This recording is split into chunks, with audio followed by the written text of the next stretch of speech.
What's up, guys? Today we're looking at the Olight S1 Baton.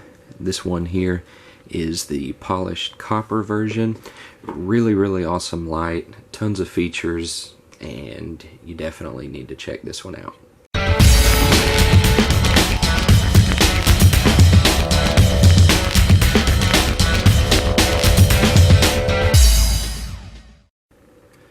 Alright, again, this is the S1 Baton, polished copper variety. Before we get started, I just want to show you the packaging and just kind of talk about Olight. So here's the box that you're going to get. Pretty standard. You see the 5-year there, that is their warranty. Real briefly, I want to hit on that. Their warranty is actually pretty cool. Basically, the way it works is if anything goes wrong with it, contact them and they will either fix it or replace it at no charge. After 5 years, if they fix it, they will repair it for you and you just pay for the parts. So really cool warranty, actually. So when we open the box, there you can of course see the light. Let's zoom out just a little bit and we'll set that aside for just a moment, and you will see here you've got an accessory bundle. I've already got the battery installed just to save a little bit of time, but you can see there you get a nice diffuser tip. Love these things, they're great. So that's cool that they include that. You also get a nice neoprene wrist lanyard with a slide there. And one of the cool things about this, the lanyard hole on the light, as you can see, is really small. So you paracord guys, probably not going to be able to get one through the lanyard hole, just to give you a heads up. But I don't know if you can see, but they include this little needle to help you thread the lanyard through the loop. So that's really neat that they include that. So we'll set that stuff aside, and then of course you've got your instructions, one side in Chinese, the other of course in English. So basically what I want to do is go ahead and talk about specifications, what the light's capable of, and then we'll look at the operation. But before we do that, I just want to show you the light really briefly.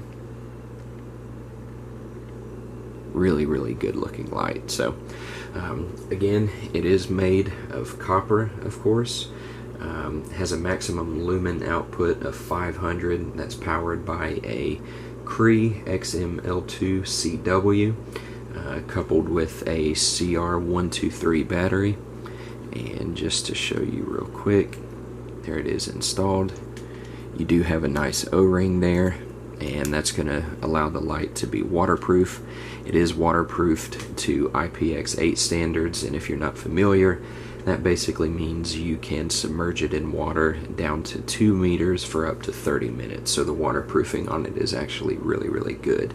Going back to the battery, you can use a rechargeable CR123 as well if you'd like.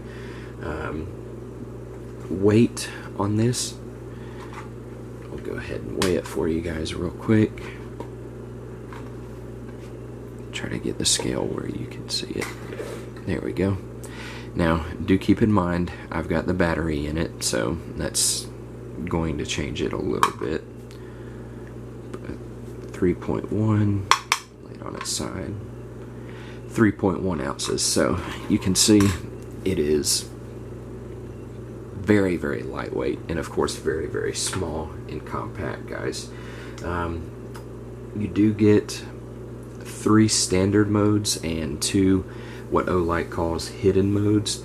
Those 3 standard modes are a low, medium, and high. Your low is 8 lumens, you get 40 hours of runtime. Medium, 80 lumens, 6 hours of runtime. and then your high is 500 lumens. You get an hour and a half of runtime, and then after that it's going to drop down to 300 lumens, and you'll get an hour and a half of runtime at that 300 lumen setting.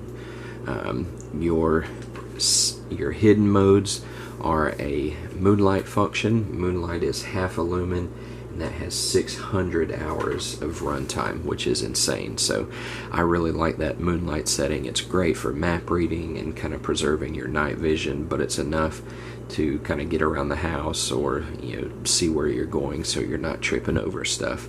The second hidden mode is the strobe function, which is pretty easy to get to. So that's pretty much it in terms of function and everything. I do want to talk about the pocket clip real quick. The pocket clip is stainless steel, as you can hopefully see. It is both removable and reversible, which is great and gives you a variety of different carry options. But one of the coolest thing about it, because this light is so small, lightweight, and compact, you can clip it onto the bill of a hat and use it as a headlamp if you like, which is a really, really cool feature. And there on the button, it is a rubberized button. Doesn't really extend out very much, which is great, so it's not going to accidentally be activated.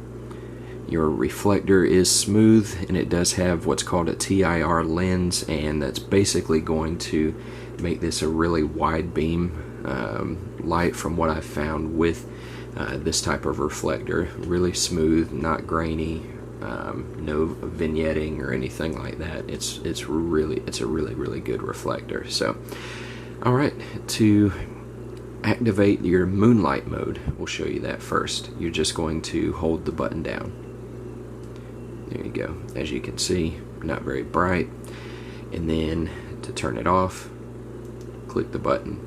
So we'll hold it down again and go back into moonlight, and to cycle through the modes, you're literally just going to hold the button down. So there's your low, medium, high, and then low again. So the only way you can access that moonlight mode is turning it off and then holding the button down. Alright, now we're in low.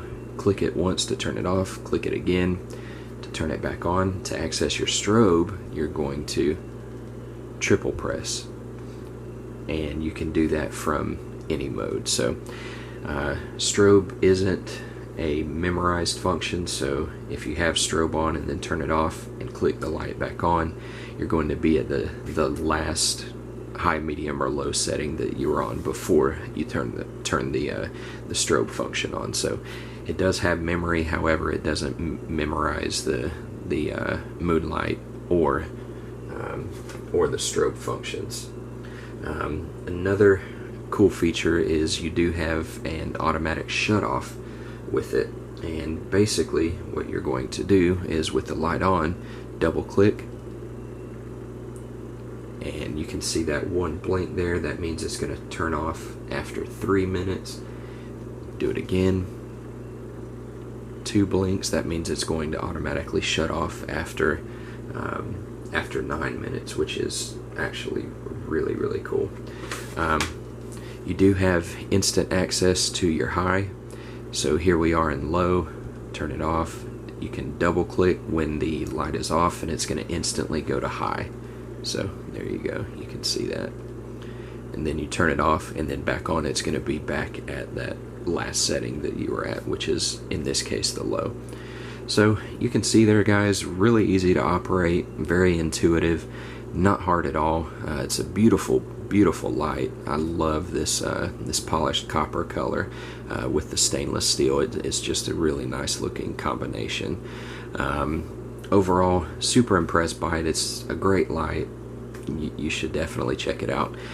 What I'm going to go ahead and do now is just do a beam shot inside so that you can see what the light looks like when it's on in the dark. Alright, I know you can't see right now, but we're about 25 feet from my front door, so we're going to go ahead and power the light on. This is low. shine it at the ceiling, you can see it definitely lights up the room. Really, really nice flood. Hold it down. There's our medium. Hold it down again. And then your high. Definitely sufficiently bright. Turn it back to low. We'll turn it off, and then I know you can't really see anything, but this is the moonlight mode. And then, of course, your strobe. So, again, that's pretty much it, guys. Really awesome light, and you should definitely check it out. Thanks.